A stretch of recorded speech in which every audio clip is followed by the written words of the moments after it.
سلام به داشیای گلم، خوش اومدید به یه ویدیو دیگه. قبل از هر چیزی دوباره لایک، کامنت، سابسکرایب یادتون نره و اومدم یه چیزی بهتون نشون بدم. شاید بیشترتون میدونستین و بیشترتون نمیدونستین، ولی مثلا شما اگه این دکمه اینجا اینو نگه دارین، این صفحه براتون باز میشه.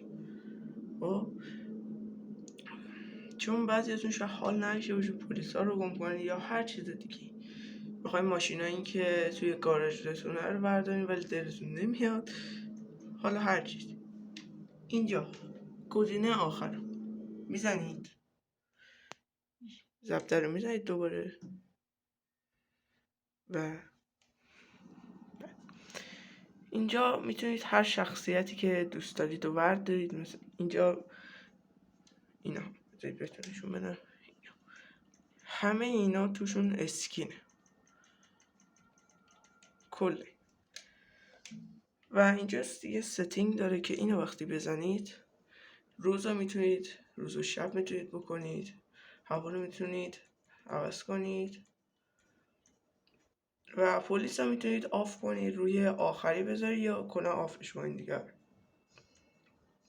اینا رو خودم نمیدونم چیه، ولی مثلا اینویزیبیلیتی اگه درست گفته باشم، ما انگلیش پری بد ببخشید، آن کنید اصلا نمیرید. یعنی اون جون بینایت که 5 دقیقه بود این تا ابد هست.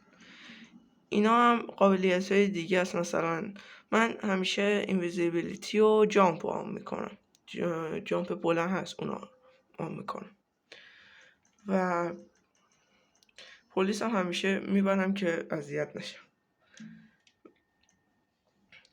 حالا بذاریم من اسکینی که میخوام بردارم،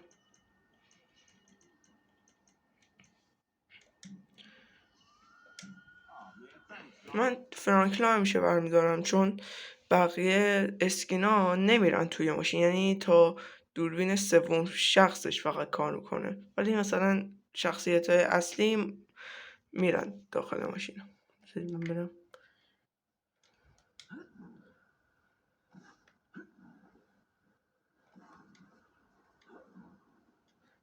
تو خیابون.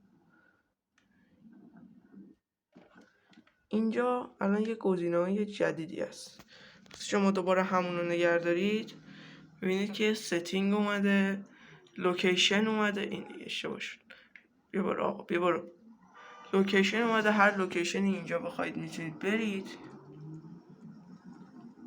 و یه قسمت گاراژ داره که ماشینایی که توی گاراژ مایکل، ترور و فرانکلین هست اینجا میاد و هر کدوم دوست دارید برمیدارید.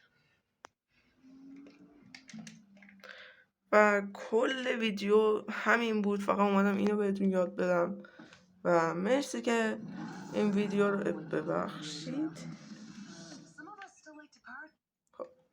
مرسی که این ویدیو رو تماشا کردید. امیدوارم از این ویدیو خوشتون اومده باشه.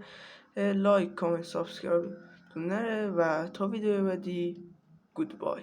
داشتی